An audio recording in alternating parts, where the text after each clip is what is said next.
Babukele emakhaya iambulance ke igcine ifikile nje ngokusheshsha. Kodwa ke manje ke inkinga sesivese masifika lapha kuloya muzi sathola ukuthi abantu sebathatha enye imoto bamphuthumisa esibhedlela.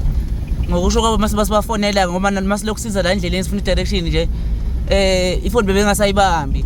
Silokho sibuza kubantu sibabona endleleni lokho silayela ke safika khona masinyane. Masifika nje sisithi bafonela nako seyibanjwa ngomunye ifoni.